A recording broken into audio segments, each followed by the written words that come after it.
malgré les emplois du temps chargés. Voilà, je vais mettre ici. L'idée, c'est juste de prendre un petit peu de temps entre nous pour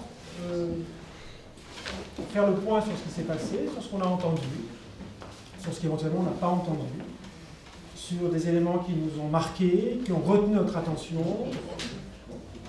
sur lesquels on aimerait travailler dans le futur. C'est très ouvert. Il n'y a pas de décision à prendre, il n'y a pas forcément un projet à monter dans l'heure, mais c'est juste des éléments qui ont retenu notre attention. Alors, juste pour qu'on s'y retrouve un tout petit peu, voilà ce que je vous propose. Je voudrais demander aux chercheurs, tous les binômes, parfois les binômes étaient juste de simples solos, mais à tous les binômes de réagir, très simplement. Il n'y a encore une fois aucune attente spécifique. Voilà. Je voudrais les entendre là-dessus. Ensuite, je voudrais demander à Gaëlle Chapelle, qui nous a accompagnés toute la journée et qui a même participé aux discussions, de nous faire part un peu de ce qu'elle a entendu.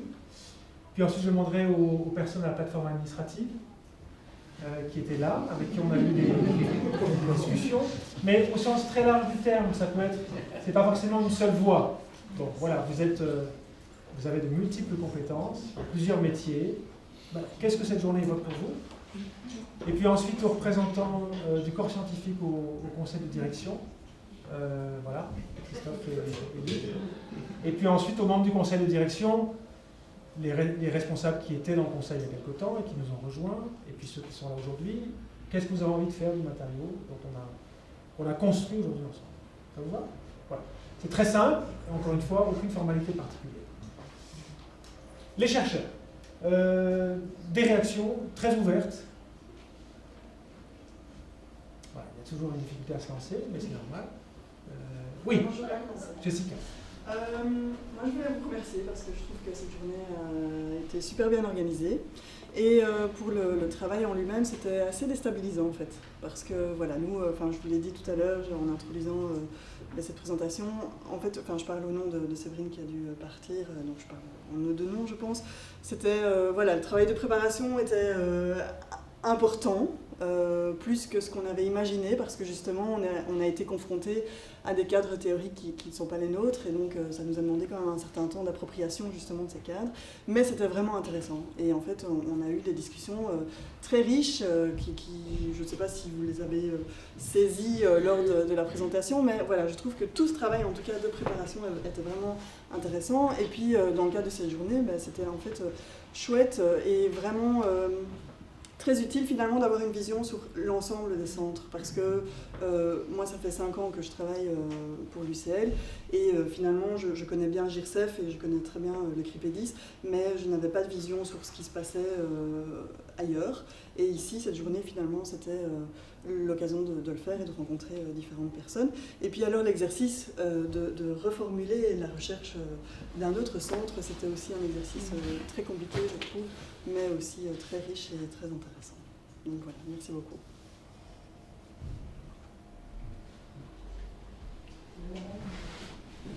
Jean-Paul. Merci. Mais je vais enchaîner exactement sur le même ton. C'était effectivement très, très enrichissant. Alors les échanges qu'on a pu avoir avec Audrey, Jérémy et Jean-Frédéric, c'était très très agréable et c'était assez enrichissant. On a découvert des choses qu'on ne connaissait pas forcément, même si, oui, je connaissais déjà des anthropologues, je connaissais un peu le GIRCEF, je connaissais le CIRFAS, CIRTES, etc. Mais, pardon ? Non, rien. Et développement. Je ne les oublie pas.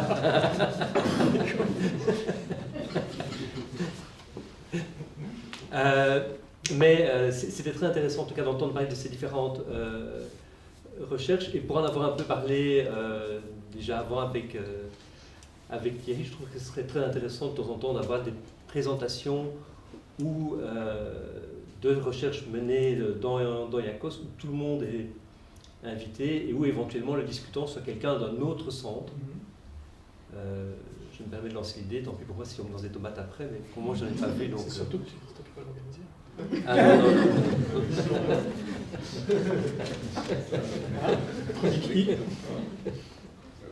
Ils sont tous contents, hein, là.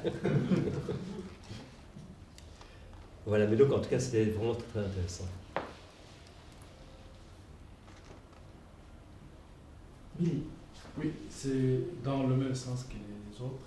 C'était vraiment une expérience enrichissante pour moi, du fait que présenter la recherche de quelqu'un d'autre, ce qui n'est pas facile. Mais comme ça a été retravaillé en amont, c'est comme ça qu'on est arrivé à la réussite. Et on peut avoir des thématiques différentes sur lesquelles on travaille, mais la plupart des méthodes se rassemblent et on est presque sur la même ligne de conduite en termes de méthodologie. Voilà encore quelque chose de plus qui peut faire qu'on continue à travailler toujours en centre ou en interdisciplinarité. Voilà. Oui, alors, je suis d'accord avec tout ce qui vient d'être dit. J'ajouterais seulement que je suis arrivée il n'y a pas longtemps ici à l'UCL en septembre. Donc pour moi, c'est aussi l'occasion de découvrir vraiment tout le monde. En fait, je connaissais personne, je pense, du tout, à part les membres du GIRCEF et Billy et Alice avec qui j'ai travaillé. Donc c'était vraiment une chouette expérience de pouvoir découvrir un peu le IACOS de cette manière.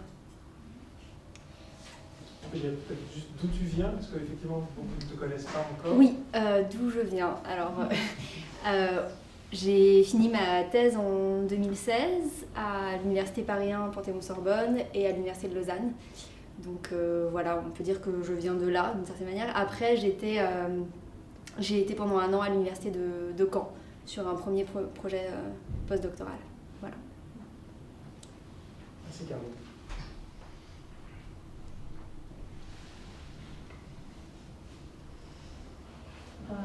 Je regarde, mais c'est pas forcément évident. Sentez-vous très libre.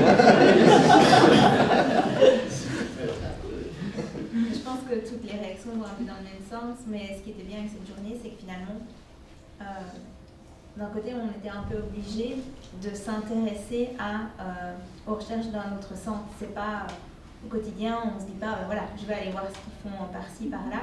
Et donc, pour le coup, même par rapport aux axes de recherche, il y avait des axes en effet par rapport au LARIS et SISMOC qu'on trouvait assez faciles, comme par exemple la question du genre ou de la religion, mais c'était plus intéressant de justement aller chercher plus loin et de se dire voilà, est-ce qu'il n'y a pas quelque chose un peu plus improbable, une recherche qu'on ne connaît pas et sur laquelle on pourrait davantage s'intéresser et voir quels liens sont possibles. Et donc, à ce niveau-là, c'était ça qui était assez intéressant.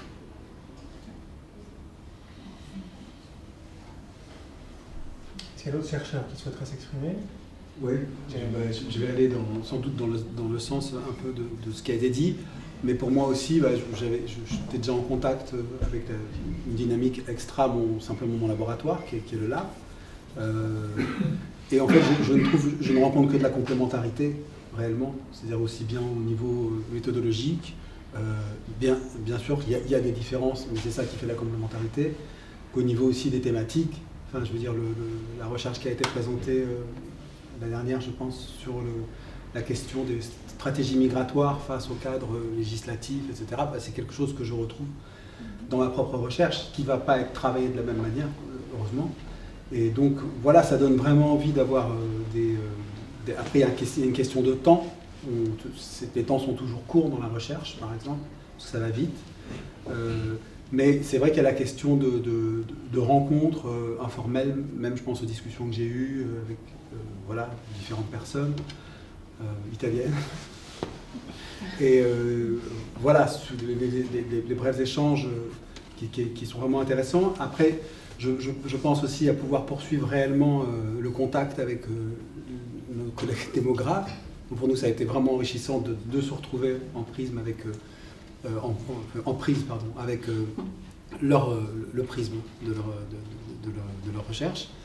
Et une troisième chose, pourquoi ne pas penser parfois à avoir des invitations réciproques au sein de nos séminaires spécifiques. Par exemple, c'est vrai que je pense, il faudrait que j'en discute avec mes collègues, mais au niveau du séminaire du lab, ça pourrait être intéressant d'avoir quelqu'un qui vient d'une des disciplines qui est représentée ici. Et puis sur tous les sujets, sur beaucoup de choses qui ont été exposées ici, j'ai trouvé des choses qui font vraiment écho à ce que je rencontre, y compris même sur la question de cette étude, de cet outil didactique là, d'apprentissage du français, etc. Enfin voilà, c'était vraiment intéressant. Maintenant, comment est-ce qu'on donne suite concrètement à ça, à travers quel cheminement, c'est ça ma question. Merci.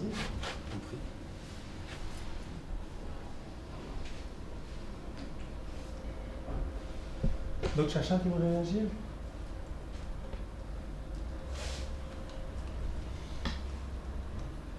Gaëlle, tu veux envoyer?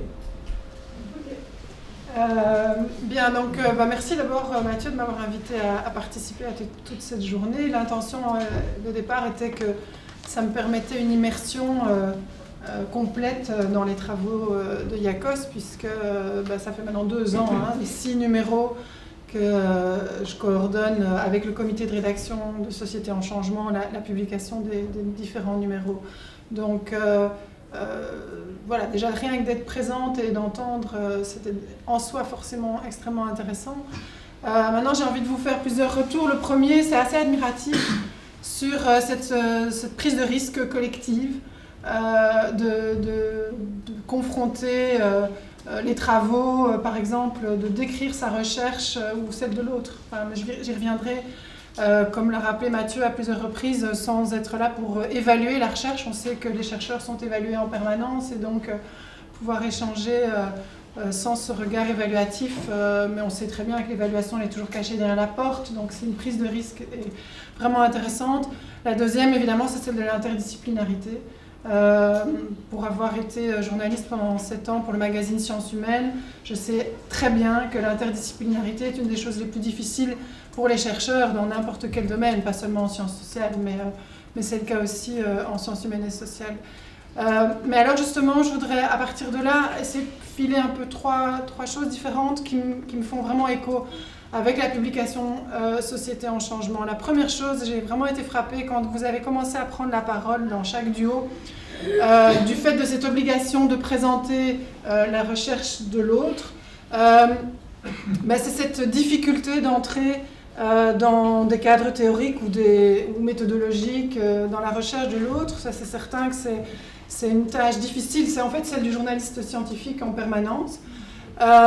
Mais alors, ce que j'ai trouvé vraiment intéressant et qui éclaire la difficulté de diffuser ses propres travaux scientifiques, vous avez à plusieurs reprises, les uns ou les autres, annoncé à l'autre partie du dispositif: je suis désolée si je me trompe, ce sera peut-être pas correct, tu me corriges, ou vous me corrigez, etc. Toutes ces précautions, qui sont des précautions qui font vraiment écho au travail permanent du chercheur, d'être juste, d'être précis, d'être rigoureux, d'être subtil, d'être nuancé, etc. Et c'est évidemment la prise de risque quand on vulgarise. Alors aujourd'hui, vous avez fait l'exercice à travers une présentation croisée, mais le travail de vulgarisation, c'est cette prise de risque permanente, de dire les choses de manière un peu moins juste, un peu moins précise, un peu moins subtile, un peu moins... Enfin voilà, on a cette inquiétude-là toujours. Donc voilà, ça, je voulais vous renvoyer ça sur le fait que, et vu l'évaluation qui vient, le briefing que vous venez tous de faire, c'est une prise de risque, mais qui est très riche et qui apporte énormément. Et donc... allez-y, écrire sous forme vulgarisée, c'est un risque, mais c'est un apport. La deuxième chose, la vulgarisation scientifique, en tout cas dans les formes dans lesquelles moi j'ai travaillé, et on le fait de nouveau avec Société en Changement, elle impose un format, elle impose des contraintes de date de sortie. Bon, avec Société en Changement, on n'est pas tenu à un jour de sortie. Quand je travaillais à Sciences Humaines, les abonnés, ils attendaient leur magazine dans leur boîte aux lettres. Donc là, on avait vraiment une contrainte de temps très très forte. Mais on a surtout une contrainte de volume, de charte éditoriale.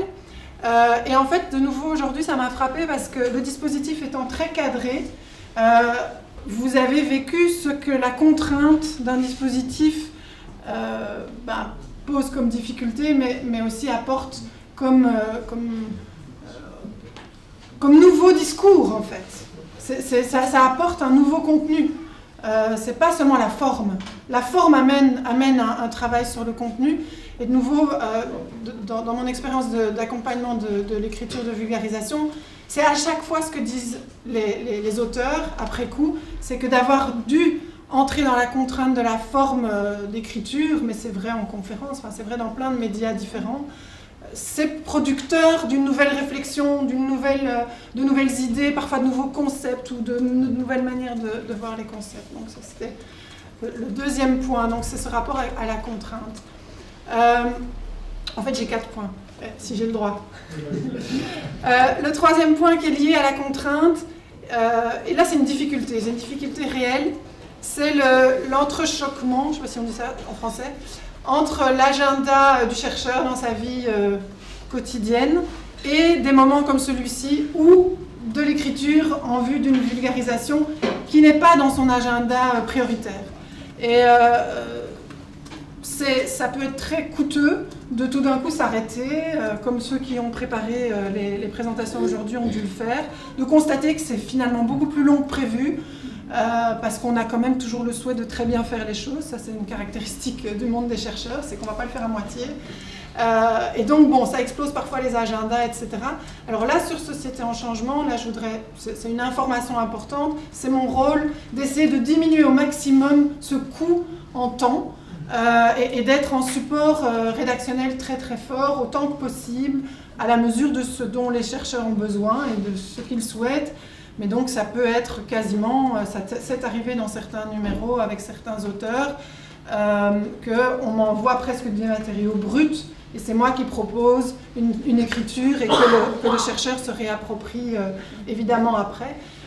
Mais donc voilà, cette contrainte du temps, elle est vraiment tellement importante dans nos vies à tous le temps que je voulais l'aborder. Et puis alors la dernière chose, et je pense que ça c'est vraiment l'intérêt d'une journée comme celle-ci, et je vois directement le lien aussi avec Société en changement, c'est tout cet enjeu de la diffusion des connaissances dans des dimensions très transversales de type éthique, déontologique. Comment est-ce que quand on diffuse, ou d'abord quand on observe un phénomène, évidemment encore plus quand on va diffuser les résultats d'une recherche, et donc si on vulgarise, c'est encore un autre type de diffusion, mais comment on impacte les phénomènes sociaux qu'on étudie, comment est-ce qu'on met en jeu des questions éthiques, est-ce qu'on a le droit, pas le droit, à quel moment est-ce qu'on peut le faire ou pas le faire, et ça c'est extrêmement transversal évidemment à tous les objets de recherche, à tous les chercheurs, et je pense que c'est de nouveau quelque chose qu'on retrouve dans une publication comme Société en changement, avec en plus le lien très fort qu'on a avec Le Soir,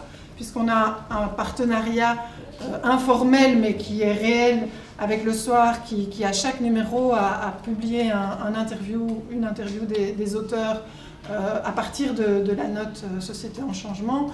Mais donc, c'est un enjeu. Si je publie dans Société en changement, quelque part je publie dans Le Soir, ou en tout cas je suis visible dans Le Soir, et qu'est-ce que ça veut dire par rapport aux données, aux résultats que j'ai envie de présenter?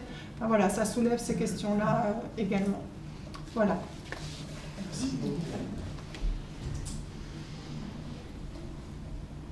Alors, je sais pas, je voulais me tourner un peu vers Cécile, Marie, Dora, Stéphanie, qui, je crois, va faire face à l'urgence. Daniel, Jonathan, qui est là. Daniel, qui est là. Voilà. Autre réaction? Moi, je voulais d'abord te remercier de nous avoir fait participer à cette journée qui était très, très intéressante.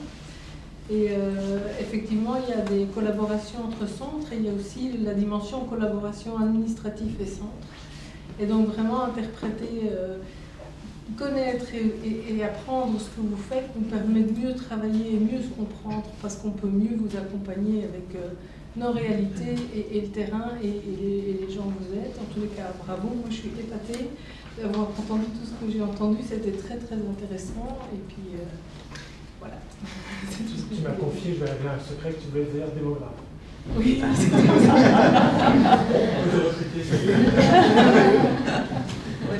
Est-ce que tu as envie de faire travailler les chiffres comme les démographes?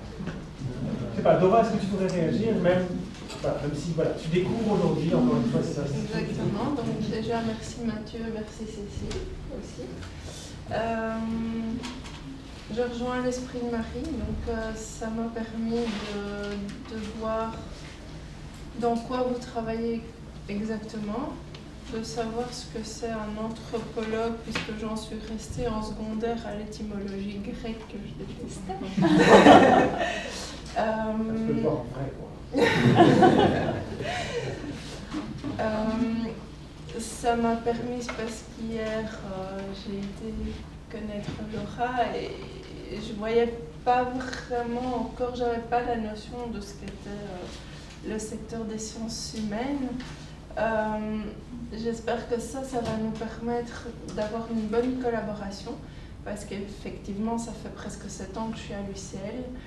Dès mon arrivée, j'ai eu un gros dossier à traiter dont on a beaucoup parlé. Je ne vais pas me lancer dans les détails, mais j'ai dû collaborer avec les autorités de l'UCL en direct.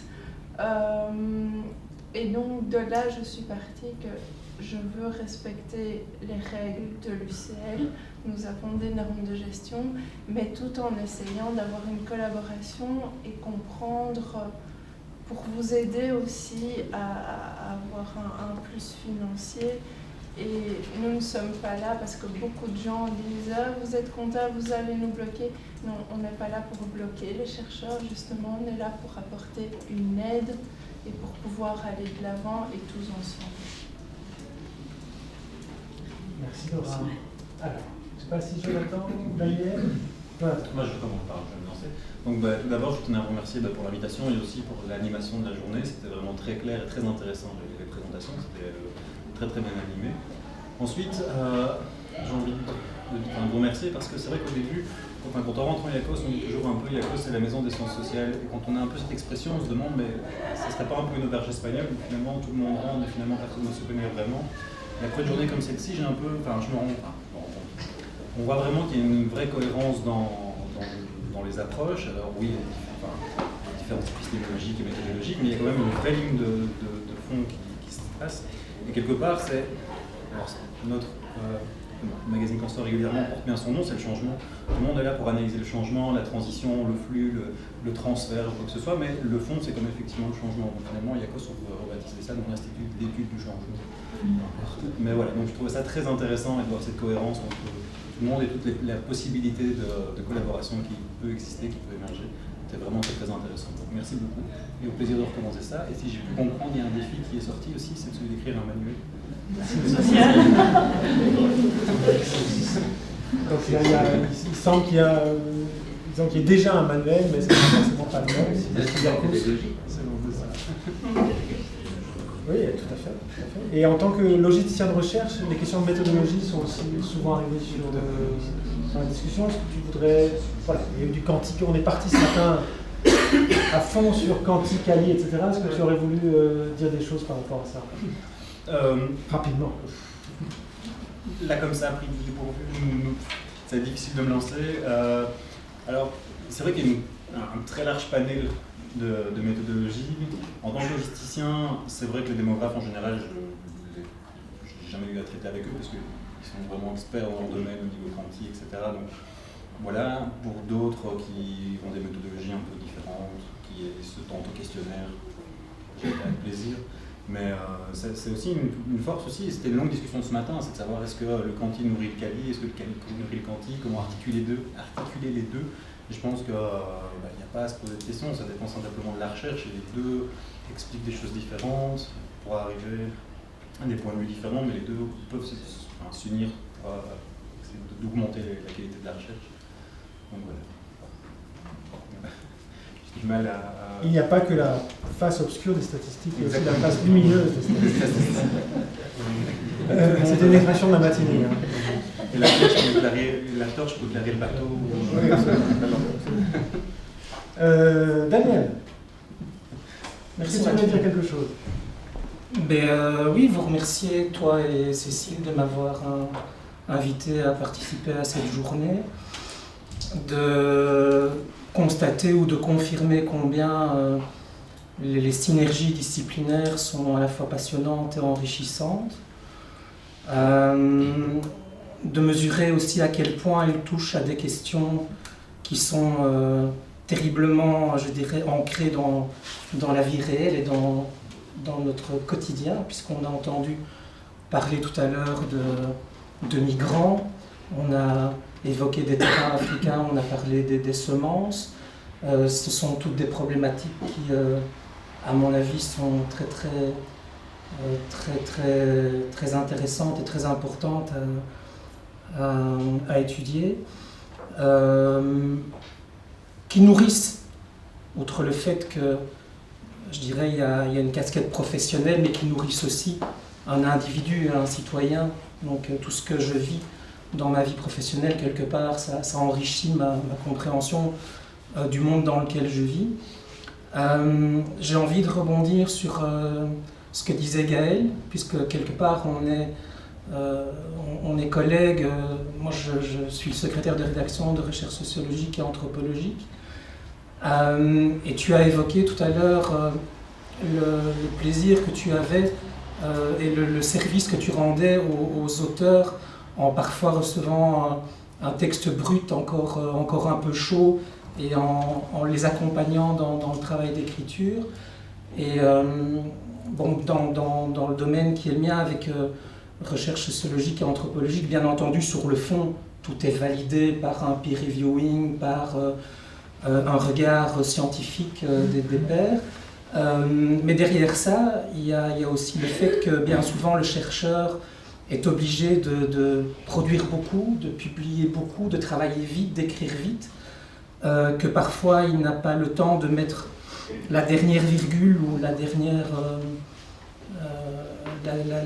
révision, le temps qu'il faut pour réviser une dernière fois son texte, et que un des services que j'ai à cœur d'offrir dans mon métier de secrétaire de rédaction, c'est de proposer un petit encadrement, un petit soutien aux auteurs pour les aider à tirer encore leur texte peut-être un peu plus vers, entre guillemets, la perfection ou la plus grande qualité possible, pour que autant sur le fond que sur la forme, on ait des textes de très très grande qualité.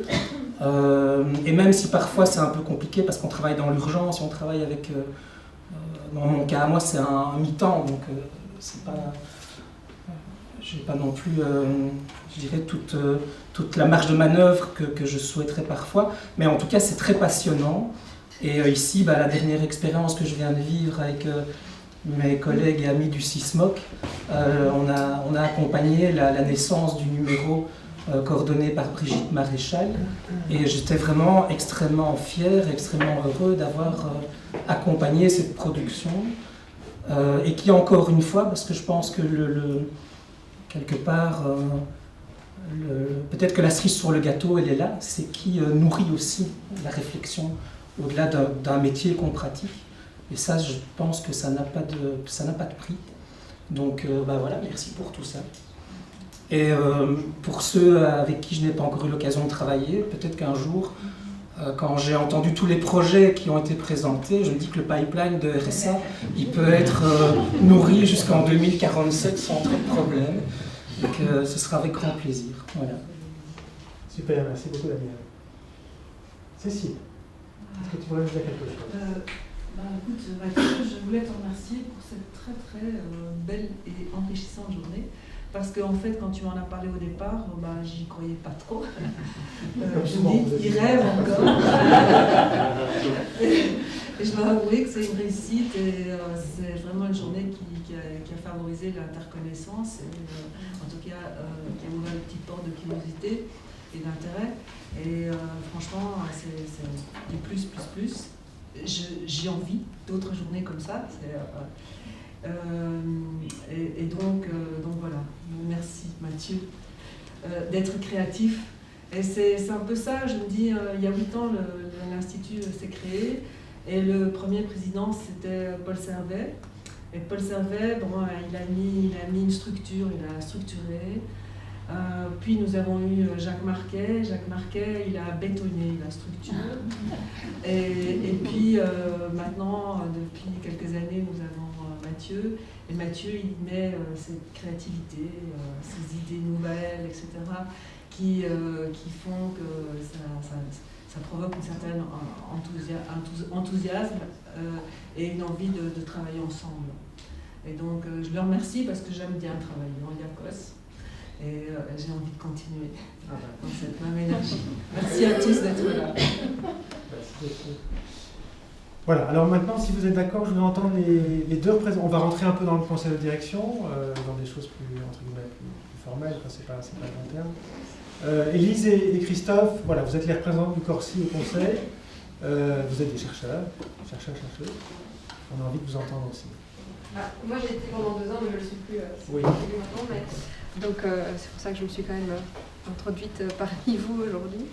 Donc moi, j'aurais voulu insister encore sur cette complémentarité en fait, des méthodes et des approches qui est pour moi vraiment essentielle. En fait, je me rends compte dans ma recherche que je fais appel à plein de méthodes sans vraiment m'en rendre compte, sans savoir qu'en fait, ce sont des outils qui ont été théorisés, etc. Mais en fait, là, il y a des choses qui ont été dites. Je me suis dit, mais en fait, j'ai l'impression que je fais plus ou moins ça.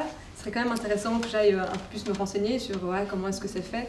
Parce qu'en histoire, on fait énormément appel à toutes, on va piocher à droite à gauche sans forcément réussir à aller lire toute la théorie qui a été faite. Je ne pourrais jamais me dire sociologue, même si j'utilise certaines théories de sociologue. Donc voilà, moi je trouve que cette complémentarité en IACOS est vraiment super intéressante. Et comme Jonathan disait aussi, bon, au LARIS, on est déjà un peu en dehors, parce que géographiquement, on est un peu en dehors des bâtiments du Leclerc, etc. Et donc, on se demande un peu dans quoi on arrive, surtout quand on est un jeune chercheur. On sort parfois à peine de nos études, on arrive dans une structure qu'on ne connaît pas forcément. L'UCL, on l'a juste vécu pendant nos cours. Et donc, moi, j'avais envie aussi de m'investir dans IACOS en tant que représentante, parce que ça permet de comprendre comment ça fonctionne. Et ce genre de journée montre bien qu'en fait, il y a vraiment un fil rouge.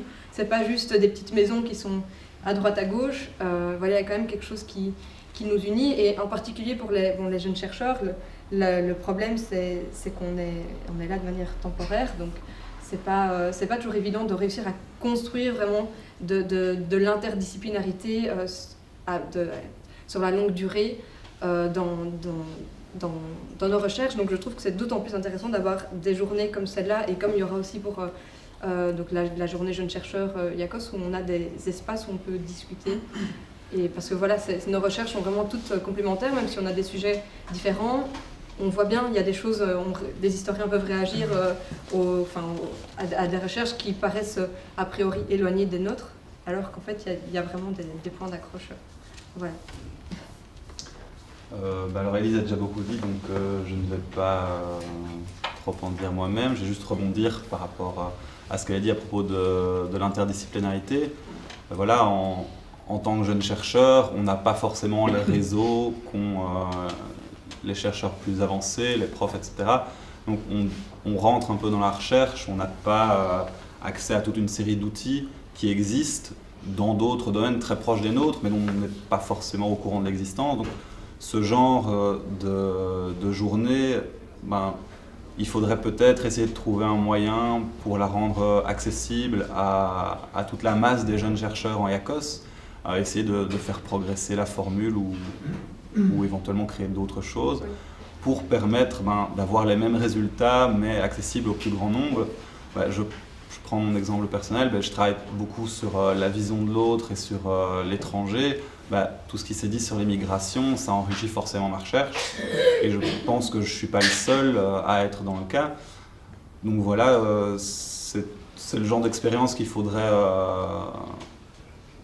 faire à nouveau, essayer de trouver d'autres formules pour encore l'améliorer. Et évidemment, c'est le genre d'initiative qu'on peut appeler que de neveu. Oui, la seule difficulté en fait avec ces jeunes justement qui sont là de manière temporaire, c'est que c'est difficile de fédérer aussi des équipes. On est très nombreux, on est plus de 200 je crois du monde du Corsi en IACOS. Et on ne se connaît pas forcément entre centres. On ne se connaît pas. Moi d'avoir dû organiser les élections, c'est pas pour rien que dans le conseil de direction, c'est Christophe qui a pris mon relais, ou bien que au conseil, et la moitié, ce sont aussi des gens du LARIS. Je pense qu'il faut vraiment mettre une dynamique. Et donc, je parle. Voilà, c'est aussi ma faute de ne pas avoir initié plus cette dynamique-là. Mais je pense qu'il y a vraiment, au niveau des jeunes, il faut plus, pas obligé, mais qu'il y ait quelque chose qui se fasse de manière plus systématique pour se connaître. Voilà. Merci à tous les deux. Il y a des représentants encore plus tard aussi. Ils sont là, est-ce que Stéphanie ou Bérénice? Je crois que Stéphanie est là. Est-ce que Stéphanie, tu aurais juste une petite réaction sur la journée d'aujourd'hui? Tu n'es pas obligée. Ce que j'ai apprécié, c'est les interactions avec des centres qui ne sont pas forcément en lien direct. Et ça devrait se produire plus souvent. Voilà. C'est une clarté absolue. Bien, alors voilà, on finit le tour, c'est juste, vous voyez, pour se donner les moyens de réfléchir ensemble et puis de voir ce qu'on va faire de ce matériau qu'on a construit ensemble aujourd'hui. Les responsables de centre. Il y en a qui sont... Il y a des responsables en exercice, si on peut dire, puis il y en a qui sont d'anciens ou d'anciennes responsables. Voilà, j'ai envie de vous entendre aussi pour savoir ce que vous avez entendu, ce qui a retenu votre attention, ce qui éventuellement pourrait être une piste de travail pour l'Institut. Je ne sais pas qui veut se lancer. Moi. Thierry. Oui. Merci Mathieu. Donc, très belle journée aussi. J'ai beaucoup appris. Voilà. Je crois que je suis obligé de lire certaines recherches parce que je me rends compte qu'il y a des choses à lire. Je peux beaucoup apprendre. Première chose qui me marque, c'est que pour moi, je me rends compte que les sciences sociales sont extrêmement importantes pour la vie réelle des gens. Pas parce que les recherches visent à améliorer la vie des gens, mais parce que j'ai trouvé dans chaque problématique un problème important dans la vie des gens. Le rapt d'enfants, l'immigration, la violence conjugale. Toutes ces choses-là sont des choses qui concernent concrètement la vie des gens, dont la haute importance des sciences sociales. Donc, en seul mot, continuer dans cette direction. Deuxième chose que j'ai remarqué, c'est quand même un ensemble de lieux communs. Le lieu commun qui m'a le plus touché, c'est la famille. J'ai vu que l'immigration invoque la famille, la violence invoque la famille, le problème de rapt d'enfants évoque aussi la famille. Bien sûr, décliné de façon différente, mais la famille regroupe quand même ces interrogations-là. Autre chose, c'est au niveau de ce qu'on appelle l'objectivité scientifique. Je me suis, en suivant les uns les autres, finalement j'arrive à la conclusion, ça c'est une interrogation, que ce qu'on appelle l'objectivité scientifique ne se conjugue pas au singulier. Il faut peut-être en sciences sociales parler des objectivités scientifiques, parce que les instances de construction de cette objectivité sont diverses à travers les méthodologies. Donc il y a des objectivités scientifiques en sciences sociales. Ça, c'est quelque chose qui m'a, pour moi, marqué aujourd'hui. Et puis finalement, le numérique. Le numérique, il y a plusieurs aspects qui ont été évoqués concernant le numérique. Il y a un autre qui m'interroge, c'est celui de l'algorithme. Nous utilisons des supports, nous utilisons des plateformes. Mais derrière, il y a l'algorithme. Quelles sont les instances de validation des algorithmes? Est-ce que c'est démocratique? Comment est-ce qu'on délibère pour arrêter un algorithme qui finalement influence l'information que nous avons et le type d'information recueillie? Donc là, il y a une problématique démocratique énorme. Comment est-ce qu'on délibère pour adopter un algorithme qui finalement sera utilisé par un scientifique et qui va juste voir une plateforme d'information? Là, c'est un aspect fondamental. Peut-être qu'il faudra creuser aussi. Merci Thierry.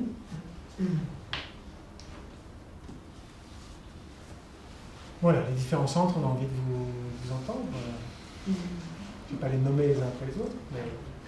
Jean-Louis. Je ne vais pas être très très long, puisque malheureusement je n'ai pas pu assister au début de la matinée, donc je n'ai entendu que 4 centres et demi ou 5 centres dans leur présentation.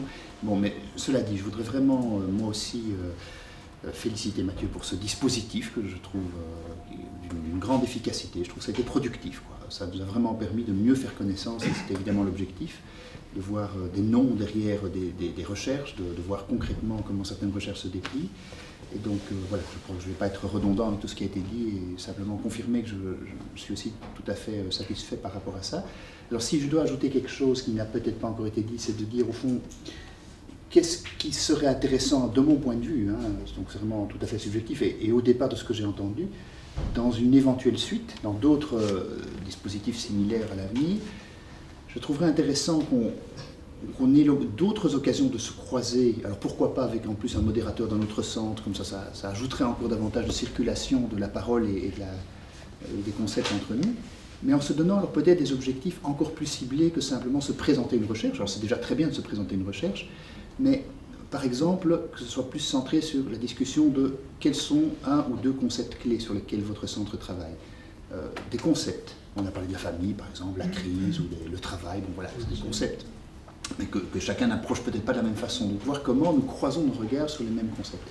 Deuxièmement, en termes de méthode, alors évidemment on a parlé ici du débat entre les méthodes quantiques Ali, mais au-delà de ça, quand on fait l'analyse de données Cali, par exemple, ce que beaucoup d'entre nous faisons, on analyse des entretiens avec les acteurs, des questionnaires auprès d'acteurs,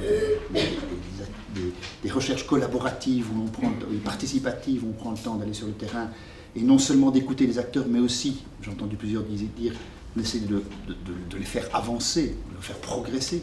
IACOS, c'est l'institut qui travaille sur le changement. Donc, qu'est-ce que ça veut dire concrètement, faire un travail collaboratif, en partenariat, une recherche où on essaie d'associer le chercheur, non seulement les acteurs du terrain, non seulement à un recueil de données, mais aussi à une interrogation réflexive sur leurs propres pratiques. Voilà des questions qui, moi en tout cas, sur le plan du travail didactique, m'intéressent au plus haut degré, et dont je pense que plusieurs d'entre nous ici auraient des choses à développer là-dessus.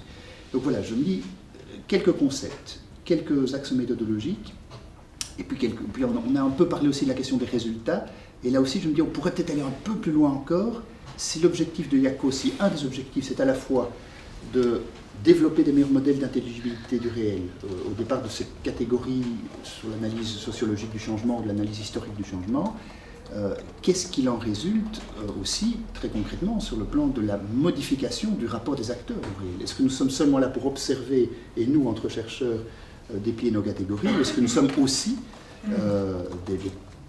des instigateurs, mais je crois que c'est un des objectifs de IACOS, est-ce que nous sommes aussi nous-mêmes des instigateurs de ce changement, et comment est-ce que ça apparaît dans nos recherches? Pour nous didacticiens, c'est explicite que c'est un de nos objectifs. Je crois comprendre que c'est le cas aussi dans la plupart des autres recherches, mais je me dis que là, on n'a pas toujours été jusqu'au bout. Il me semble qu'on pourrait aller plus loin, se demander, tiens, cette analyse qu'on fait de la manière dont telle question a été analysée par tel et tel paradigme, en quoi est-ce que ça fait bouger la représentation qu'en ont je sais pas, les magistrats, les médiateurs, les acteurs du terrain, les agriculteurs, les gens avec qui on a travaillé. Voilà, je un petit peu les désirs de poursuite. Ce qui ne veut pas dire du tout que je suis frustré, mais au contraire, mais c'est des envies d'aller plus loin. Merci Jean-Louis. Florence? Non, vas-y, je t'en prie. Donc voilà, moi aussi, je félicite Mathieu et ainsi que toute l'équipe qui a porté le dispositif d'aujourd'hui. Alors moi, j'ai encore moins pu assister à tout puisque je suis arrivée seulement l'après-midi, donc je m'excuse si mes remarques ici sont tout à fait partielles. Mais j'ai trouvé ça aussi vraiment intéressant et je pense que d'après ce que j'ai cru entendre de Donatienne ce matin qui était là, c'était aussi très très riche ce matin. Et aussi je voudrais remercier les chercheurs qui sont rentrés dans le jeu et qui finalement ont travaillé en amont, parfois en se voyant à plusieurs reprises. Alors, quelques points très rapides qui ont déjà été dit. D'abord, la question de la mobilisation quantique, apparemment ça a été pas mal évoqué ce matin. Je pense qu'il y a une discussion à poursuivre et aussi éventuellement s'enrichir mutuellement sur la façon dont on mobilise les deux. Le questionnement, c'est pas un questionnement nouveau, c'est un questionnement mais qui est tout le temps à remettre sur le métier. Donc là, je pense que c'est une des choses qui nous caractérise, sur lesquelles on peut continuer à faire des réflexions.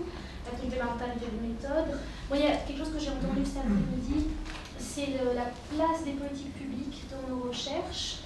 Elles sont à des niveaux différents, à des endroits différents dans nos réflexions, alors que je pense quand même que c'est un trait commun.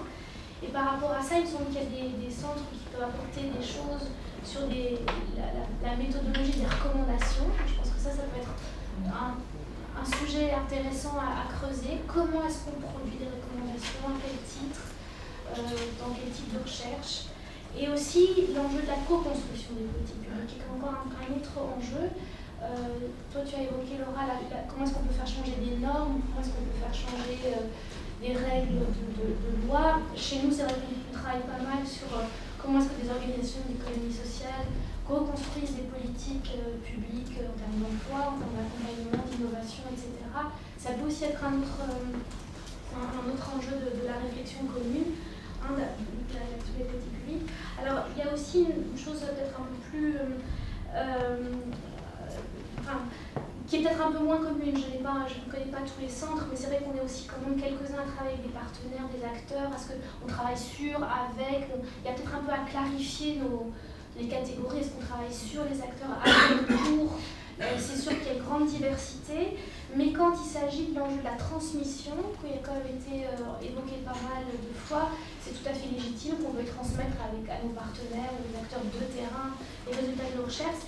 Il me semble qu'il y a peut-être un chaînon qui est à réfléchir, qui est celui du knowledge broker, celui qui va essayer de traduire, je sais que dans la recherche en co-création, on parle beaucoup de ce métier-là qui est, je crois, peut-être un peu à préciser, à inventer, qui va mettre en réseau des savoirs et aller les traduire, ce qui n'est pas notre métier, en tout cas dans nos compétences premières. Il me semble que nous, on fait ça aussi en thèse, c'est très difficile, donc on a des choses qui sont difficilement traduisibles, nos enjeux en termes de publication ne sont pas les mêmes que celles du terrain, c'est des choses qu'on connaît. Voilà, peut-être réfléchir à cette espèce de chaînon, comment est-ce qu'on pourrait remplir cette fonction, ce métier, semble important. La question aussi de la visée de transformation sociale, jusqu'où est-ce qu'on va dans cette visée de transformation? Moi je suis dans les études de genre où c'est un des objectifs annoncés de la recherche en études de genre, c'est de faire de la recherche à visée de transformation sociale. C'est peut-être pas le cas pour toutes les recherches, ni pour toutes les postures, donc ça peut être quelque chose qu'on peut aussi... jusqu'où ça rejoint la question de l'objectivité finalement, jusqu'où on va dans la transformation, dans la visée de transformation. Alors, je rejoins aussi ce qui a été dit maintenant, juste on a fait un dialogue interdisciplinaire, c'est quoi les next steps, peut-être réfléchir à des lignes de conceptualisation communes, réfléchir aussi peut-être à des opérationnalisations sur des objets communs. Il y en a qui émergent dans la discussion de cet après-midi, mais aussi il y en a bien d'autres, c'est encore beaucoup plus riche, je crois, les terrains, les objets communs. Jusqu'où est-ce qu'on irait, on pourrait aller? Voilà, et il y a peut-être aussi une dernière chose.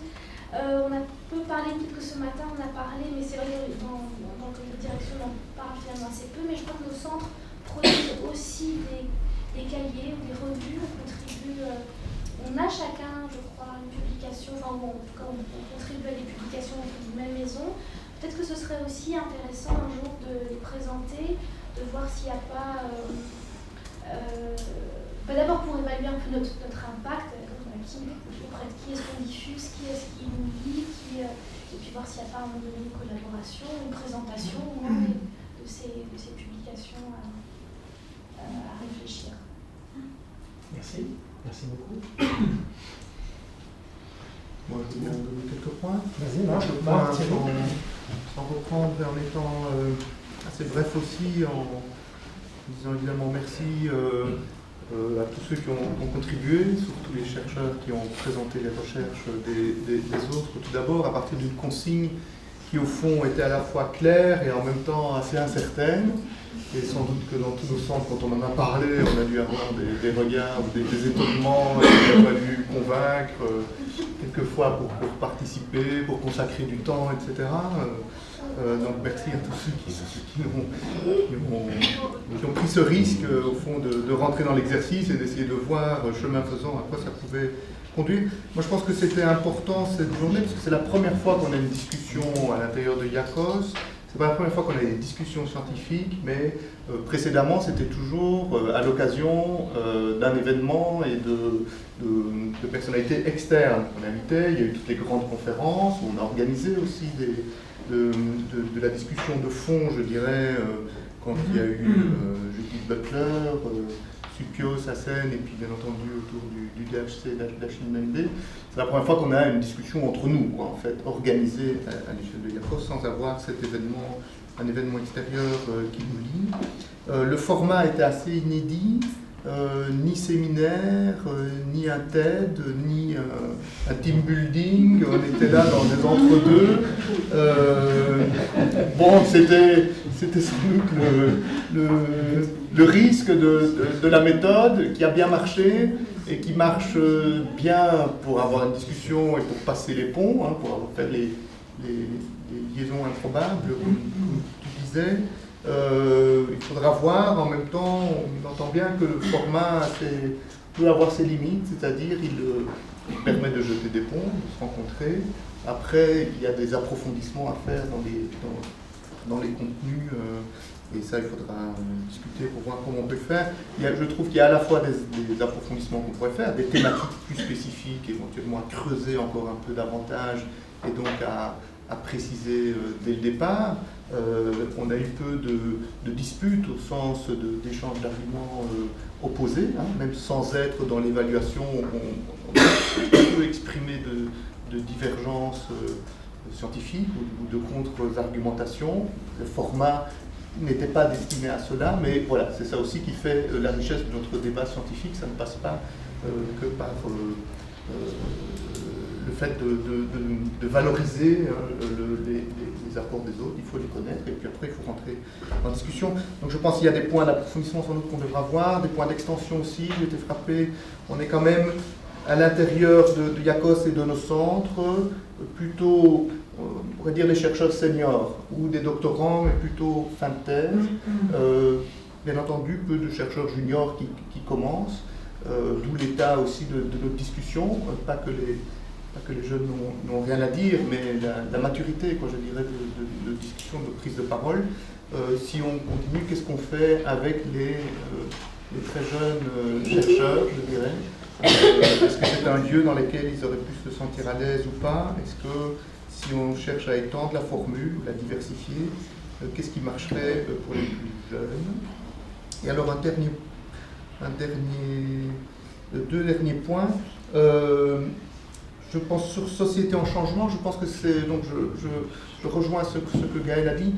Les premiers numéros de Société en changement, on a sollicité plutôt les centres à travers les directions de centres. Hein, et on a à peu près fait le tour de l'ensemble des centres. Il y en a encore sans doute qui n'ont pas complètement contribué à Société en changement. Mais si on veut avoir un rythme de publication, il faut aussi que les chercheurs qui ont pas mal d'échos quand même, de pas mal de recherches. On se regardait régulièrement avec Gaël en se disant tiens, une idée de sollicitation pour un prochain numéro. Il faut maintenant que ça se diffuse et que les chercheurs à un niveau postdoc ou bien qui ont terminé une recherche qui leur semble intéressante puissent venir frapper à la porte de notre publication en disant moi ça m'intéresserait de faire cet exercice de vulgarisation. Hein, pour l'instant on va un peu chercher les contributions, ce serait pas mal qu'on s'autorise à contacter Gaël en disant j'ai une idée vague, est-ce qu'éventuellement on pourrait en parler une fois, je ne sais pas si ça pourrait conduire à mais est-ce qu'on pourra avoir une première discussion? Et sans doute qu'on y arrivera. Souvent on essaye aussi d'avoir des apports de plusieurs centres, hein, donc c'est Gaël qui peut, et le comité de rédaction qui peut susciter des idées en disant ce serait pas mal une lettre, une solution Société en changement, pourquoi pas la coupler avec un autre centre ou un autre regard sur telle approche, et alors comme ça on peut composer des numéros. Et alors le dernier point, je rebondis un tout petit peu sur la dernière discussion qu'on vient d'avoir avec Florence, sur le rapport aux acteurs, sur le rapport au changement social, sur ce que nos recherches, puisque le côté performatif de nos recherches, on les fait, et puis après ce qu'elles percolent. Sans doute qu'on va devoir réfléchir à ça. On nous annonce et on commence à pressentir en termes de changement social, on pressent qu'on en a des périodes où il va y en avoir du changement social sur le plan climatique, politique, tous les dossiers sont ouverts et tous les dossiers sont chauds, c'est-à-dire tous les dossiers sur lesquels on travaille sont chauds, et donc c'est vrai que anticiper un peu la place que nos sciences sociales et nous dans nos productions on peut avoir dans la description, l'analyse de phénomènes de changement qui ont toujours existé. Aucune société n'est stable, le changement c'est la norme, mais enfin il y a des accélérations dans le changement, et donc ça je trouve que ce serait un point qu'on pourrait aussi approfondir pour qu'on puisse s'équiper à accompagner cela et espérer que les sciences sociales gardent une légitimité pour pouvoir interpréter les changements aussi, c'est encore un autre enjeu plutôt politique mais important. Voilà. Merci beaucoup. Thierry. Oui. Alors tout d'abord, merci Mathieu d'avoir résisté. Parce qu'en fait, comme l'a signalé Cécile, qui était dubitatif par rapport à la formule de la journée, je crois que dans le comité de rédaction, déjà fatigués, de direction, en fait, on l'était tous un peu au départ, et même à la fin. Donc je crois que, voilà, merci, et ça fait du bien également de sortir finalement de la routine et des zones de confort. Hein. Et je crois que cette journée a permis aussi de casser un peu une idée reçue par rapport à IACOS. L'idée un peu de cette espèce d'usine à gaz qui rassemble finalement, je crois, c'est 256 chercheurs, c'est ça, hein, 10 centres qui n'ont pas fait... Comment ? Doctorants sur contrat. Voilà. Donc un paquet de monde, 10 centres qui n'ont pas forcément finalement au départ de liens forts entre eux. Hein, ce matin on a parlé de couples improbables, c'est d'ailleurs Jean-Paul qui m'a donné la paternité de cette terminologie. J'ai pu le dire en fait. Donc je trouve en fait que bon, les couples sont finalement moins improbables qu'il n'y paraît, et peut-être moins improbables qu'au départ. Hein, vu que visiblement il y a quand même des souhaits de collaboration qui se sont constitués et qui se sont élaborés finalement au cours de cette journée. Donc ça c'est déjà un aspect positif. Alors, moi pendant toutes les discussions finalement j'ai essayé de trouver des éléments qui pourraient constituer finalement la colonne vertébrale de IACOS. On a parlé, Jonathan a parlé tout à l'heure du changement, il y a Société Changement qui apparaît de manière évidente. Il y a également pour moi le temps, la dimension temporelle et le dialogue temporel. Aurore a parlé tout à l'heure, j'ai noté sa phrase, c'est une interrogation, comment le futur va regarder le passé ? Nous, par exemple, en tant que démographe, c'est la question qu'on se pose, c'est comment le passé éclaire le présent et le futur. On a également, de manière très différente, évoqué le temps cet après-midi. On a parlé des parcours de vie, on a parlé finalement des générations, etc. Donc je pense que c'est un concept qui constitue finalement une partie, en tout cas, de la colonne vertébrale de IACOS. Autre élément également, c'est que finalement, d'après ce que j'ai pu dégager des différents exposés, c'est que finalement, toutes nos recherches s'inscrivent aussi dans une temporalité longue. Hein, je crois que c'est un point commun également et qu'il faut souligner. Il y avait un autre élément dont on a pas mal parlé ce matin, finalement, c'est tout ce qui est lié aussi aux données, aux outils d'observation, au problème de leur conservation, de leur utilisation, de l'enjeu des données, de l'exploitation des données, et je crois que là, peut-être que IACOS a des services à rendre en termes de cadre juridique, en termes de cadre d'éthique, en termes de cadre de restitution des données, c'est-à-dire permettre finalement aux chercheurs de différents centres de pouvoir utiliser, exploiter des données avec lesquelles ils n'ont pas forcément l'habitude de travailler. Alors, il y a un autre concept qui a été évoqué ce matin, c'est finalement les zones d'ombre. Je crois que dans toutes nos disciplines, que ce soit sur le plan théorique, que ce soit sur le plan empirique, que ce soit sur le plan des données, de la critique, etc., on a des zones d'ombre. Donc par rapport à ça, c'est important que les centres dialoguent entre eux pour au moins lever peut-être un petit voile de ces zones d'ombre. Et donc je crois que c'est une journée comme celle-ci engage d'une certaine manière à favoriser finalement le dialogue entre centres. Et donc, il y a peut-être 3 moyens. Donc, Jean-Paul a parlé finalement de ce que pourraient être des midis de IACOS, qui va donc organiser lui-même. Hein. Je crois que c'est important. C'est important d'avoir des espaces de rencontre réguliers dans lesquels on puisse finalement exposer des recherches, des problématiques, etc. Il y a peut-être aussi la possibilité, par exemple, de créer des forums de discussion. Hein. On a un problème méthodologique, on a un problème théorique. On pose une question et on essaye d'y répondre, on essaye de solliciter les autres centres, d'autres chercheurs pour essayer de répondre à ça. Et puis je crois qu'il y a un autre élément tout à fait important que Gaël a souligné, qui est déjà en œuvre avec finalement Société Changement, c'est finalement la vulgarisation de nos recherches. C'est-à-dire rendre accessible finalement ce que l'on fait. Hein, on a quand même pu voir qu'on utilise tous un langage finalement qui est plus ou moins hermétique d'une certaine manière. Hein. On a des concepts, on a des méthodes, etc. Donc c'est important finalement de faire passer le message. Donc il y a cette vulgarisation de la recherche non seulement par rapport finalement à la société civile, hein, ce que fait un peu Société Changement, mais aussi et surtout finalement entre nous. Donc créer finalement ces espaces de discussion, ça me semble tout à fait fondamental. Voilà. Merci beaucoup Thierry. Dans quelques instants, oui, voilà. Moi, je veux bien dire un mot parce qu'on est tous très fatigués. Donc merci bien sûr et bravo, c'était une super journée. Et moi, elle m'a confortée dans l'idée que ce qui était le plus intéressant, c'était pas seulement de s'interconnaître, mais de se mouvoir, de se permettre de bouger, de se déplacer. Et l'agencement des chaises et le dispositif de médiation qui a été mis en place favorisait vraiment ça. C'est essayer de se mettre à la place de l'autre.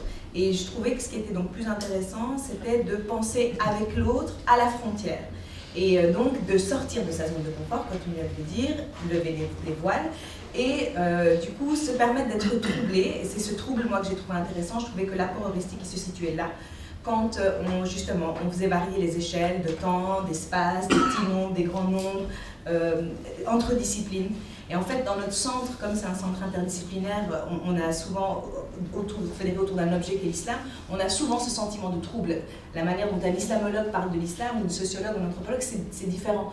Et donc, le fait d'être tout le temps déstabilisé permet de ne pas être clôturé. Et c'est ça que j'ai trouvé le plus intéressant. Et je trouve que ce dispositif, il devrait se poursuivre dans ce sens-là, c'est-à-dire d'accepter d'être troublé pour en sortir enrichi par l'autre et pas seulement en ayant l'impression d'avoir connu, mais d'être bien resté à sa place dans son objet, dans sa discipline. C'est tout. Merci beaucoup, Kaya. Alors, il nous reste, c'est bien compté, 3 centres. Est-ce qu'il y en a qui... Laura. Je vais me lancer, mais je suis arrivée encore plus tardivement que vous. Le CIRPAS a été présent toute la journée, mais représenté par des personnes différentes. Voilà. Et en plus, je suis arrivée quand c'est mon centre qui présentait, donc je suis vraiment désolée, je ne l'ai vraiment pas fait exprès. Voilà, donc je ne vais pas répéter tout ce qui a été dit et auquel j'adhère, et je pense qu'il y a des idées vraiment très intéressantes qui sont mises sur la table. Mais je vais peut-être dire simplement que quand je suis arrivée, il était déjà 3h30, mais il y avait une extrêmement bonne ambiance qui régnait dans la pièce.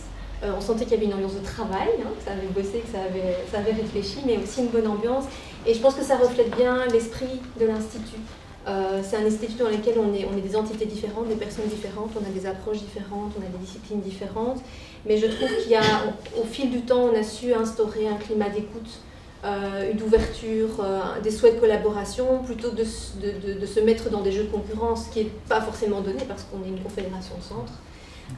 Et donc je trouve que c'est vraiment ce qui rend le travail d'autant plus agréable au niveau de l'Institut. Je voulais évidemment remercier Mathieu d'avoir organisé cet événement, et je vois que la mise au vert de l'École des sciences du travail a porté ses fruits. Donc c'est vraiment un chouette dispositif. Voilà. J'espère qu'il vous a évoqué le moment où on doit tous sortir et essayer de se rassembler sans consigne, se lancer des ballons. Ça, on a pas eu. Voilà, mais la journée n'est pas finie. Je voulais aussi remercier la cellule administrative, toutes ces personnes d'être présentes. Elles nous ont remercié de les avoir invités, mais je pense que c'est très important de les remercier d'avoir accepté d'être ici. Et je pense que ce qui n'est pas évident dans l'Institut, c'est qu'en fait, nous, on est dans des métiers qui sont très chronophages et qui sont des métiers passion et dans lesquels, quelque part, il n'y a pas de limite, et donc on vous sollicite énormément. Et donc le fait qu'en plus, vous preniez le temps de venir passer cette journée, alors que vous avez aussi, vous, toute une série de dossiers qui attendent et qui doivent être traités, pour venir nous écouter et comprendre vraiment quelle est la réalité de notre travail et pouvoir développer aussi cette sensibilité qui fait que votre travail nous soutient au quotidien, c'est vraiment très précieux. Donc merci beaucoup à tous et toutes d'être présents aujourd'hui.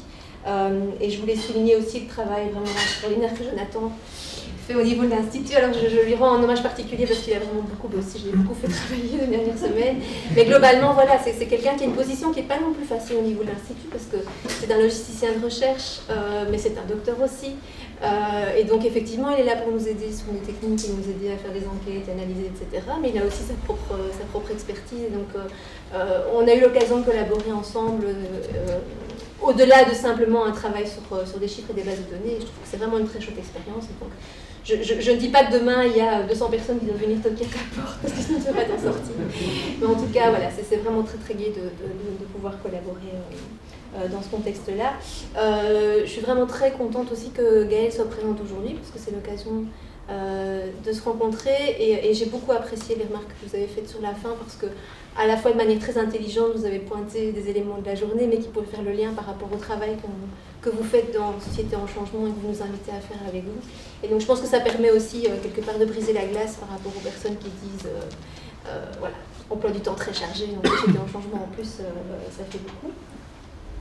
Alors ce que je trouve intéressant aussi dans le dispositif, c'est le fait qu'on se présente comme un institut interdisciplinaire, mais on est souvent plus pluridisciplinaire qu'inter. Et donc c'est vraiment tout ce défi de dépasser le pluri pour entrer dans l'inter. Alors on le fait sur certains projets, voilà, on fait aussi refaire sur certains projets, on collabore avec des mots, etc. Mais je trouve que c'est une première pierre pour aller davantage vers du transdisciplinaire, enfin de l'interdisciplinaire, mais qui effectivement implique non seulement de réfléchir à des objets communs, mais aussi de prendre le temps de réfléchir à nos concepts. Je trouve que c'est extrêmement riche de demander à un anthropologue, un sociologue, un historien, un pédagogue, etc., de discuter d'un même concept et de voir derrière ces mêmes mots la manière dont les choses sont appréhendées et à quels endroits est-ce qu'on peut se rencontrer et comment est-ce qu'on peut faire évoluer aussi la manière dont nous on conceptualise à partir de notre discipline. Et donc je suis vraiment très très preneuse aussi du fait qu'on approfondisse ce travail. Je pense qu'il y a un vrai enjeu à élargir aussi. Je pense qu'il y a beaucoup de gens qui étaient un peu frustrés de ne pas pouvoir participer. En même temps, c'est difficile de pouvoir ouvrir le dispositif à davantage de personnes. Donc moi, j'ai presque envie de dire, mais allons-y, faisons la semaine de l'Institut.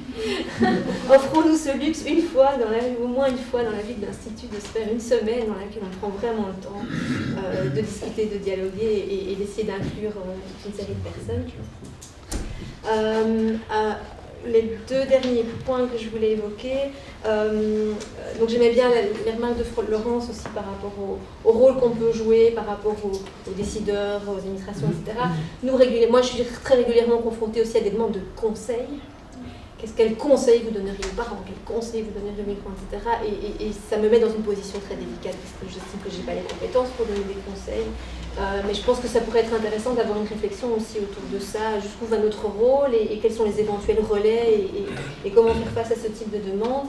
Et peut-être, étant donné des moments extrêmement troubles que l'on traverse, et c'est un peu l'objectif du workshop qu'on veut mettre en place au CIRFAS, réfléchir encore un peu plus par rapport à la manière dont on peut se positionner sur le plan politique. Il y a évidemment la publication Société en changement qui est un outil, mais bon, voilà, il y a régulièrement des cartes blanches qui sortent, etc. Mais est-ce qu'à un moment donné on ne réfléchirait pas par rapport à des manières plus collectives et peut-être un peu plus systématiques d'interpeller par rapport au contexte politique et sociétal actuel.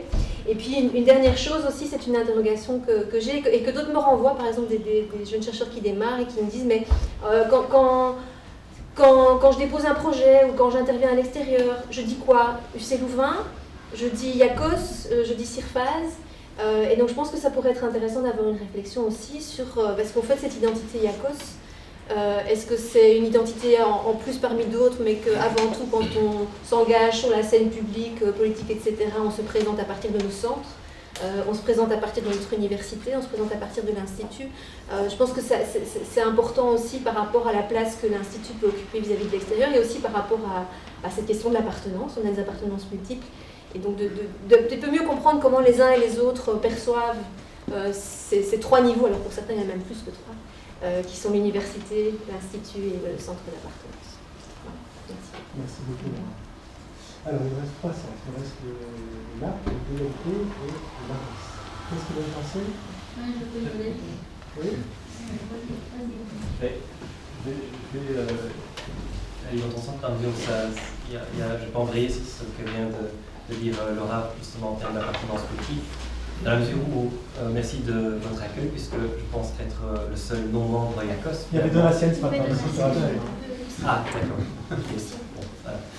Mais donc, brièvement, ma présence ici se fait dans le cadre de cette co-direction de DVLP, que j'assure dans le rattachement bi-institut côté ISPOL, donc un Ansom s'étant donc là assurant la co-direction du côté IACOS et qui va d'ailleurs arriver avec le SMS qu'elle vient de m'envoyer, alors nous rejoindre. Et donc merci pour cette belle mise au vert, véritablement très riche, vraiment originale dans la formule et vraiment très substantielle, avec beaucoup de contenu. Enfin voilà, ça change de beaucoup de réunions qu'on peut avoir parfois. Alors moi je vais simplement épingler la formule qu'ont adopté le CRIDIS et le QPDIS à la fin de leur présentation croisée, c'était de ne pas uniquement dire tiens qu'est-ce qu'on pourrait faire avec l'autre centre, pardon, ça je viendrai après, avec l'autre centre, mais justement de passer en revue simplement voilà, tous les centres de IACOS et dire tiens là, oui, systématiquement, passage en revue systématique, ça peut être alors pour éventuellement une coopération thématique ou peut-être méthodologique, voilà, parce que finalement, en fait, beaucoup d'entre nous, on est déjà insérés dans des réseaux, que ce soit à l'international, que ce soit au niveau belge, alors peut-être et même aussi avec des centres d'autres instituts, donc certains d'ailleurs sont en coopération avec EDEM, mais donc en est-il des coopérations au sein du même institut, donc de IACOS, et donc ça vaut la peine peut-être parfois de se dire, de voir juste à côté, chez son voisin, tiens, plutôt que, enfin, j'ai pas dit plutôt, parce que je pense qu'il ne faut pas exclure non plus les autres dimensions. Mais voilà, et donc ben, voilà, par exemple, moi je plaide évidemment pour des coopérations entre IACOS et ISPOL. Bon, DVLP, la question est réglée puisqu'elle est bien instituée, donc là je suis très heureux.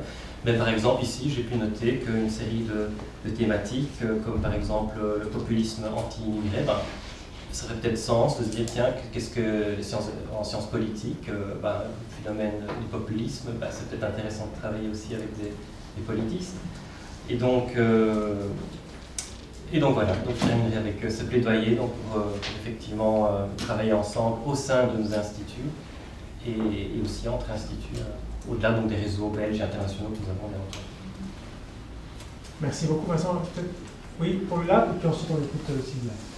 Oui. Alors, donc, vous n'avez pas encore entendu beaucoup aujourd'hui, donc moi c'est Justine Vlemings, je suis doctorante au lab, et en fait je parle en tant que représentante parce qu'au lab on a un organe décisionnel assez nouveau, qui est horizontal, dans lequel des doctorants sont impliqués, des post-doctorants, des chercheurs, etc. Enfin, tous les niveaux hiérarchique, entre guillemets, d'un laboratoire. Je vais faire vite, surtout qu'on doit prendre des trains. En fait, du coup, moi, j'étais un peu propulsée dans cette journée sans trop savoir ce que j'allais y faire. Et en fait, je suis contente d'y être en cette fin de journée. J'ai trouvé que c'était particulièrement riche. Je remercie d'ailleurs mes collègues d'avoir pris part à cet exercice qui ne devait pas être spécialement facile, surtout avec des démographes et leur approche quantitative. Enfin voilà, cette journée a vraiment démontré tout l'intérêt d'une approche interdisciplinaire et plus que ça en fait de pouvoir quand je vois cette journée, je me dis que ce serait intéressant de pouvoir mettre en place des dispositifs et de systématiser ce genre d'initiatives où les échanges sont possibles, et notamment je pensais autour de questions qui sont transversales comme les questions éthiques qui ont été soulevées tout à l'heure, ou les questions méthodologiques, évidemment, épistémologiques. Et je me dis aussi que c'est particulièrement important d'avoir cette approche interdisciplinaire dans un contexte de tension qui est le nôtre, dans nos sociétés, avec la montée aussi des populismes, etc., où je trouve qu'il est intéressant que les sciences humaines, en fait, fassent front face à ça, et puissent mutualiser aussi leurs connaissances, et ne soient pas dans les guéguerres de discipline, mais plutôt dans une dynamique constructive qui permet après d'avoir par contre un positionnement politique qui me semble intéressant. Voilà, je vais pas en dire plus, mais en tout cas merci beaucoup pour l'animation, j'ai trouvé ça incroyable, d'avoir pu mener ça comme ça, avec une telle dynamique, c'était vraiment chouette. Merci. Sylvia, on arrive. Moi je dirais, déjà, voilà, pour finir Mathieu, on s'était dit, il y tient beaucoup, on y va. Voilà, tu avais raison. Bien, donc merci.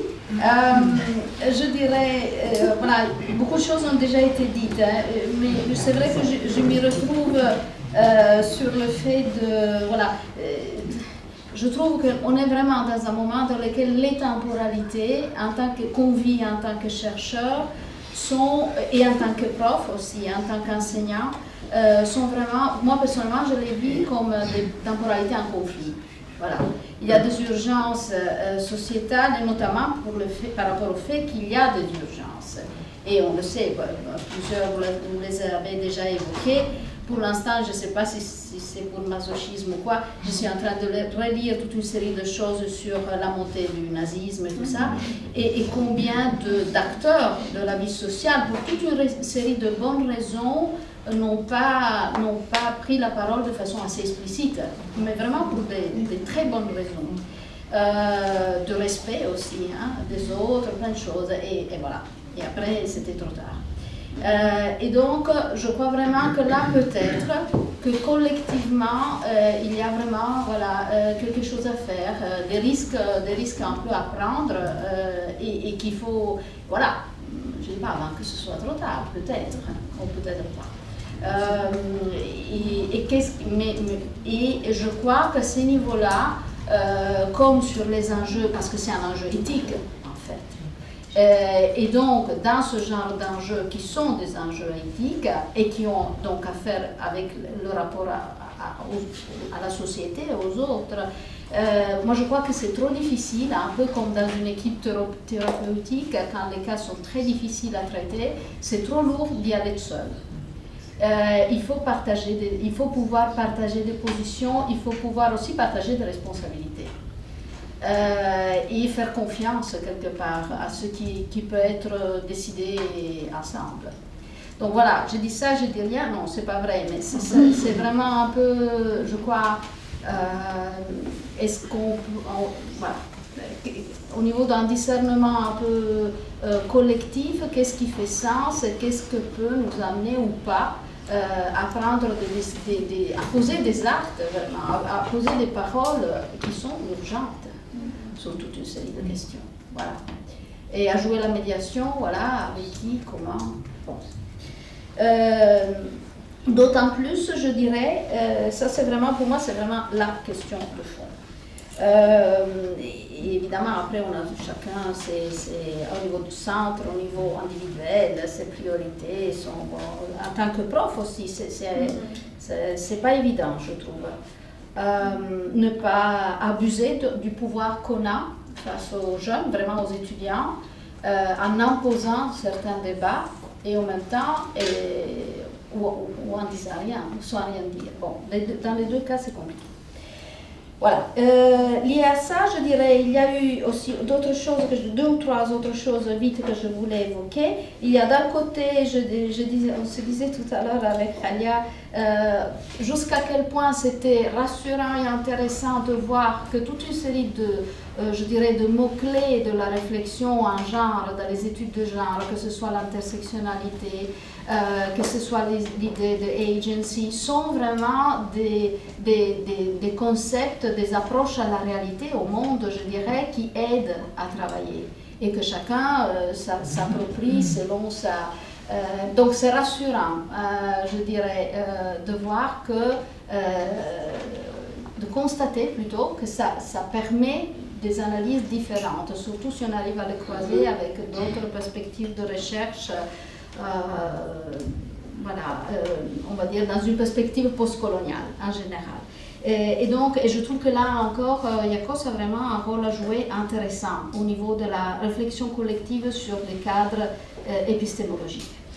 J'étais très contente quelque part qu'on évoque, en tant qu'historienne, j'ai du mal c'était facile, entre guillemets, à l'époque des annales de la révolution des années 1970, de dire on veut donner la voix à ceux qui n'ont pas eu de voix, mais qui ont vécu. On pouvait parler de peuple, on pouvait parler de populaire. Et aujourd'hui, c'est interdit. Alors, sinon, tu crois encore à cette affaire-là, c'est juste pas possible.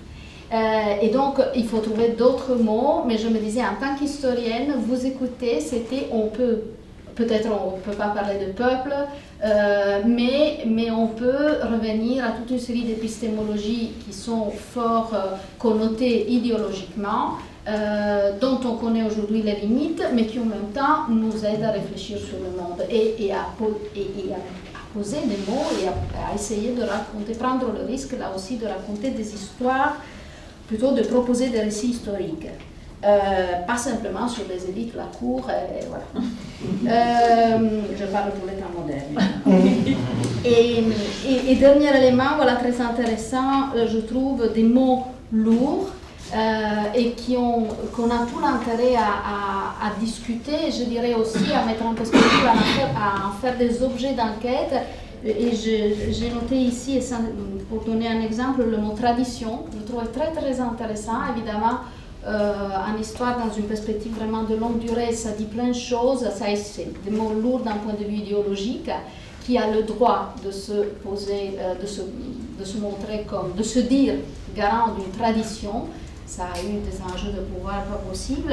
Et là aussi, c'était très intéressant aujourd'hui de voir comment la tradition, on peut la concevoir sur des chronologies qui peuvent être de 2 générations ou plus longues. Et qu'est-ce que ça nous dit par rapport à des contextes culturels et sociaux différents.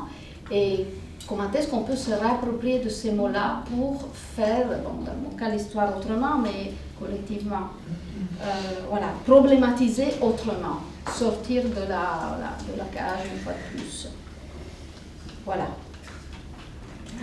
De la cage? De la cage, du box, quelque chose. C'est ça? Ah, c'est plus fort. Ok. Bon, je fais ce que je peux, hein.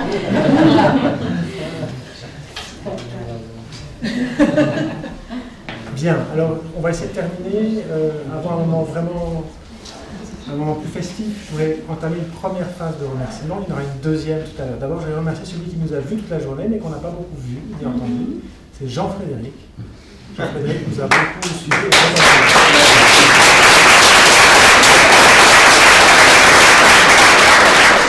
Je le dis d'autant plus que je ne vous raconte pas toutes les coulisses de cette journée, mais comme souvent, ça s'est fait un peu au dernier moment. Tiens, et si on filmait? Et Jean-Frédéric en a été hyper sympa. Et il avait déjà une première pratique au moment du colloque d'Achimandé, si vous en souvenez. Donc voilà, on sait qu'on a un grand caméraman parmi nous. Je voudrais remercier toute la cellule administrative, Cécile et toute l'équipe, parce que ça a été un long travail en coulisses, et c'est grâce à vous tous et à vous toutes que tout ça a pu avoir lieu. Un merci très spécial à Stéphanie, je peux vous dire qu'elle trime depuis pas mal de temps, et moi aussi je mets la pression sur quelques-uns parmi eux. Donc je voudrais qu'on l'applaudisse également énormément.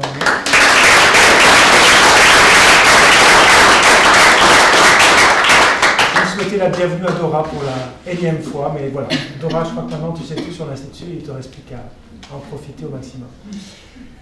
Quelques mots très simples pour vous remercier, évidemment, bien sûr, chacun, chacune. Je sais à quel point ce que je vous ai demandé, j'ai tout de suite vu les réticences nombreuses des uns et des autres, est exigeant, j'en avais conscience, mais j'y croyais, et bon, je pense que le défi a été relevé, je vais revenir là-dessus, mais je vais juste vous dire 3 choses très brièvement. D'abord, j'ai fait une découverte. Yakos a un imaginaire. Il y a un monde imaginaire en fait qui circule entre nous. Alors on a appris ici ce matin. Il y a des lorgnettes, il y a une torche, il y a une caverne. Oui, pour ceux qui arrivent, voilà. Il y a une rivière qui peut être souterraine. Il y a une sociologie de l'espace. Bon, voilà. Donc on a envie quand même de voyager davantage dans ce pays. Je ne sais pas si c'est le pays des merveilles. Malheureusement, les sujets dont on parle sont évidemment bien plus problématiques, vous le savez. Mais en tout cas, on a quand même un monde que nous partageons, et ça, je crois que c'est un point fort. Deuxième chose, je le dis très simplement pour bien vous connaître maintenant, pour la plupart d'entre vous. Il y a encore des visages qui me sont inconnus, mais je crois qu'Iakos fait vraiment sens, et je voudrais vous dire que j'y crois profondément, et j'ai pu vérifier cette question, enfin la pertinence de notre institut à différents niveaux. Alors, Dieu soit loué, je vous épargne toutes les réunions, parce que il y a beaucoup de réunions qui sont pas aussi riches que celle-ci. Mais aujourd'hui, la parole de l'Institut à l'université est très importante. Je voudrais simplement vous dire ceci. Ce n'est pas la seule parole. Il y a d'autres instituts, il y a d'autres acteurs, vous le savez, vous connaissez aussi bien l'université que moi, mais c'est une parole qui compte.